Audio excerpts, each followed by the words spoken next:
ఇప్పుడు మనం 2024వ సంవత్సరం మే నెల 1వ తేదీ నుంచి 31వ తేదీ వరకు ద్వాదశ రాశిలో 10వ రాశి మకర రాశి వారి జ్యోతిష బలం ఎలా ఉందో, భూత భవిష్యత్తు వర్ధమానం ఎలా ఉందో, ధన విషయంలో, రుణ విషయంలో, ఆరోగ్య విషయంలో, కుటుంబ విషయంలో ఎలా ఉందో మన జానకిరామ్ని అడిగి చూద్దామండి.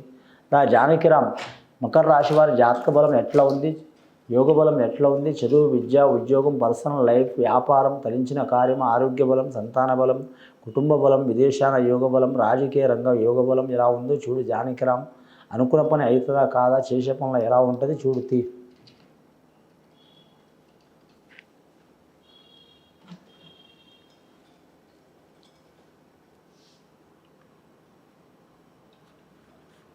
మీరు జాతకంలో చెప్పాలంటే మాత్రం ఆంజనేయ స్వామి వచ్చిండండి, రాఘవేంద్ర స్వామి వచ్చిండు, చాలా వరకు శుభయోగాలు ఉన్నాయి.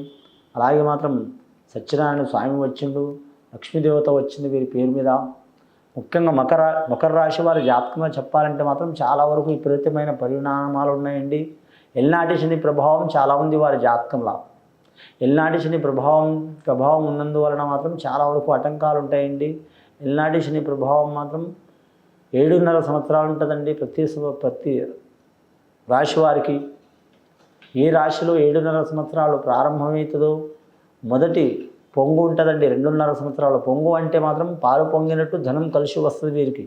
ఏ పని పట్టిన బంగారం లెక్క ఉంటుంది, బంగారం కలిసి వచ్చినట్టు ఉంటుంది. తర్వాత 2.5 సంవత్సరాలు మాత్రం మంగు ఉంటుందండి. మంగు అంటే మాత్రం చాలా వరకు మాత్రం అతలకుతలం కావటం, ఉన్నది నష్టం కావటం, ధన నష్టం కావటం, మానసిక నష్టం కావటం, సంతాన నష్టం కావటం, కుటుంబ నష్టం కావటం, అలాగే ఆరోగ్యం నష్టం కావటం, సంసారంలో నష్టం రావటం, భార్యాభర్తలు దూరం కావటం, ప్రాణగండం రావటం, లేనిపోని మానసిక వ్యాధులు రావటం, ఇటువంటి సంఘటనలు జరుగుతుంటాయి. మూడవది కుంగు అండి. 2.5 సంవత్సరాలు కుంగు అంటే మాత్రం కుంగుబాటు, చాలా వరకు మాత్రం సకల చికాకులు వస్తాయండి. అసలు శ్రీరామచంద్రుడికి, శివుడికి కూడా శని మాత్రం ఎల్నాటి శని ప్రభావంలో ఇబ్బందులు పడ్డారండి. సత్యహరిచంద్రుడికి, మాందాత చక్రవర్తికి, చాలా పెద్ద వారికి కూడా ఇబ్బంది పెట్టిందండి శనీశ్వరుడు, ఆంజనేయ స్వామికి తప్ప. కాబట్టి ఎల్నాటి శని ప్రభావం వీరికి లాస్ట్ గడియలో ఉన్నదండి. ఆరోగ్యం మీద ప్రభావం చూపించే అవకాశం ఉంటుంది.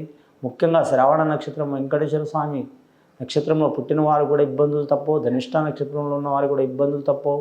అలాగే మాత్రం ఈ రాశి వారిలో చూడాలంటే ఈ శనీశ్వరుడి చిప్పులు చికాకులు పోవాలంటే మన ఉభయ తెలుగు రాష్ట్రాల్లో చూడాలంటే మాత్రం ముఖ్యంగా ఆంధ్రప్రదేశ్ రాష్ట్రంలో మాత్రం రాజమండ్రి ప్రాంతంలో మందపల్లి అనే గ్రామం ఉంది. అక్కడ శనేశ్వరాలయం ఉందండి. శనేశ్వరాలయం కాడ శనేశ్వరుని శాంతి చేయించుకోవడం చాలా వరకు శ్రేయస్కరం అండి. అలాగే మాత్రం మహారాష్ట్ర ప్రాంతంలో మాత్రం శని సింగణాపూర్ అనే ఊరుందండి షిరిడి దగ్గర. అక్కడన్న శనేశ్వరాలయం కాడ పూజ చేయించుకోవడం చాలా మంచిది. మీకు వీలైతే చాలా వరకు శుభయోగాలు కలిసి వస్తాయి. అక్కడ చేయని మూలంగా మాత్రం మీరు ఉండే గ్రామంలో కానీ, ఊరిలో కానీ, పట్టణంలో కానీ, ప్రాంతంలో కానీ ఏదైనా ఆలయంలో మాత్రం శనేశ్వరుని మాత్రం సద్బ్రాహ్మణులతో పూజ చేయించుకోవడం చాలా మంచిది. ఇది చేస్తే చాలా వరకు ఫలితాలు ఉంటాయండి. లేదా మనకేం కాదులే అని ఉంటే మాత్రం ఇబ్బందులు పడక తప్పదండి. కానీ మాత్రం ముఖ్యంగా మీరు జాతకంలో చూడాలంటే రాజకీయ నాయకులు గడ్డు పరిస్థితి ఉంటుంది. కుటుంబంలో తగాదాలు తప్పవు. ధన విషయంలో, రుణ విషయంలో ఇబ్బందులు తప్పవు. ప్రతి పని వీరికి ఆటంకాలు తప్పవండి వీరి పేరు మీద. కానీ మకర రాశి వారికి మాత్రం మకర పట్టు ఉంటుంది కాబట్టి ఆ పట్టుదల ఎక్కువ ఉంటుందండి. ఎందుకంటే స్థానబలం ఉంటుంది. మకరం అంటే మొసలి అండి. మొసలి అంటే మాత్రం నీటిలో బలం చాలా ఉంటుంది. ఏనుగును కూడా వదిలిపెట్టదు. 1000 ఏనుగుల బలం ఉంటుంది. కానీ మాత్రం మీరు జ్యోతిష్యంలో చూడాలంటే అదే బయటకు వచ్చిందనుకో దానికి ఎవ్వరు అసలు న్యాయపైస బలం కూడా ఉండదు. అలాంటి సంఘటనలు కూడా జరిగే అవకాశం ఉంటాయి. ఈ మకర రాశి వారి జాతకంలో ధర్మబద్ధమైన గుణమే ఉంటుంది. అలాగే ఆలోచన శక్తి చాలా ఉంటుంది. అలాగే ధైర్యశక్తి చాలా ఉంటుంది. కార్యశక్తి చాలా ఉంటుంది. యోగశక్తి చాలా ఉంటుంది. కానీ కాకపోతే మాత్రం మూర్ఖత్వ గుణం కూడా చాలా ఉంటుంది వీరి పేరు మీద. అంటే మొండి పట్టుదల చాలా ఉంటుందండి. ఆ మొండి పట్టుదల వలన మాత్రం వీరు అనుకుంటారు, ధైర్యం అనుకుంటారు, విశ్వాసం అనుకుంటారు, మనోవిశ్వాసం అనుకుంటారు. కానీ మాత్రం ఇబ్బందులు పడే అవకాశాలు ఉంటాయి. వీరు ఇబ్బందులు పడతారు, కుటుంబ సభ్యులు కూడా ఇబ్బందులు పడతారు. అలాంటి మూర్ఖపు ఆలోచనలు కానీ పట్టుదల మాత్రం ఎక్కువ చేయవద్దండి. అతి విశ్వాసం కూడా చేయవద్దండి. అతి ఆత్మవిశ్వాసం చేస్తే ఏమవుతుందంటే చాలా వరకు ఇబ్బందులు పడాల్సిన అవసరం ఉంటుందండి. వీరు జాతకంలో చూడాలంటే కళ్యాణ విషయంలో, శుభకార్య విషయంలో మాత్రం శ్రావణం లేదా కార్తీక మాసంలో మాత్రం ఈ సంవత్సరం కలిసి వచ్చే అవకాశాలు ఉన్నాయండి. ఇప్పట్లో మాత్రం ఇబ్బందులు తప్పవు. కానీ మోటార్ ఫీల్డ్ రంగం వారు కలిసి వచ్చే అవకాశం ఉంటుంది. అలాగే రైలు వ్యాపారం చేసేవారు కలిసి వచ్చే అవకాశం ఉంటుంది. అలాగే మాత్రం రెడ్డి వ్యాపారం చేసేవారు కలిసి వచ్చే అవకాశం ఉంటుంది. భూమి వ్యాపారం చేసేవారు కలిసి వచ్చే అవకాశం ఉంటుంది. ఐఏఎస్ ఐపీఎస్ రంగం వారికి కలిసి వచ్చే అవకాశం ఉంటుంది. ఆరోగ్య రంగం ఉద్యోగం చేసేవారికి ఇబ్బందులు తప్పవు. అలాగే బోధన రంగం ఉద్యోగం చేసేవారికి ఇబ్బందులు తప్పవు. ఇరిగేషన్ రంగం వారు ఉద్యోగం చేసేవారికి ఇబ్బందులు తప్పవు.